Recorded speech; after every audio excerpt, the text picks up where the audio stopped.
9 বছরের উপরে, কয় বছর বলছি, 9 বছরের উপরে এবং 18 বছরের মধ্যে যেটা থাকে এটা মা বাবার দায়িত্ব। 9 থেকে 18 পর্যন্ত এই কন্যা সন্তানের দায়িত্ব হচ্ছে মা বাবা। কার? মা বাবা। আর বিবাহের পর থেকে মরণ পর্যন্ত এটা দায়িত্ব হবে স্বামীর। আল্লাহ রাসূল সাল্লাল্লাহু আলাইহি ওয়াসাল্লাম বলেন, এই দুই শ্রেণীর নারীরা যারা 9 থেকে 18 বছর বা এরকম তাদের বিবাহ পর্যন্ত যে সময়টা থাকে, ওই সময় যদি কোনো নারী কোনো মেয়ে যদি বাজারে বা কোনো দোকানপাটে চলে যায়, মা বাবা অনুমতি রেখে বিনা পর্দায়, মানে পর্দা ছাড়া যদি সে চলে যায়, ওই মহিলাটাকে যদি 40 জন পুরুষ থেকে ওই মহিলার দায়িত্ব মহিলা। কি মহিলা? দায়িত্ব মহিলা। আবার এমন মহিলা যে মহিলা তার স্বামীর ঘরে ঢুকলো, স্বামীর ঘরে ঢোকার পরে তার মৃত্যু পর্যন্ত সে পর্দা করে না, তার মাথার মধ্যে মুন্ডা থাকে না, চুলগুলো দেখায়, রাস্তাঘাটে চলাফেরা করে, দোকানপাটে যায়, বিভিন্ন জায়গায় যায়, বা এই বাড়িতে ওই বাড়িতে চলে যায়।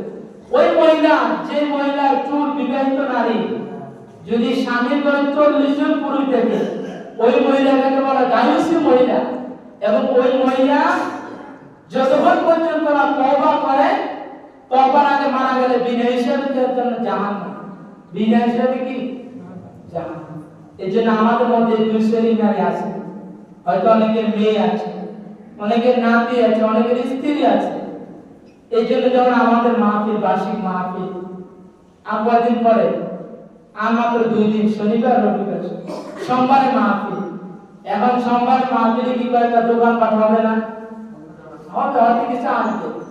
এই যে দোকান পাঠে মেয়েরা চলে যায়, এই মেয়েরা যারা নিজেরা সাইজা দোকান পাঠে চলে যায়, এই জন্য যার যার মেয়েগুলো যাবে 9 থেকে বিবাহ পর্যন্ত বয়স, এই সকল যার মেয়েরা যাবে, এই দায়ুসী মহিলার বাড়িতে নিবে তার বাবা। কথা বলে, এটা কার দায়িত্ব? কার? বাবার। এই জন্য আপনারা অনেকে বাবা আছে, আপনার হয়তো অনেক মেয়ে, হতে পারে আপনার ছেলের ঘরের নাতি বা মেয়ের ঘরের নাতি। এই যে মেয়েগুলো আছে, এগুলো দায়িত্ব কার? কথা বলেন, বাবা হিসাবে আপনার। এই জন্য গার্ডিয়ান যারা আছেন, আমি আপনাদেরকে আজকে এই জন্য বিষয় উন্মোচন করেছি, পর্দার বিষয়টা।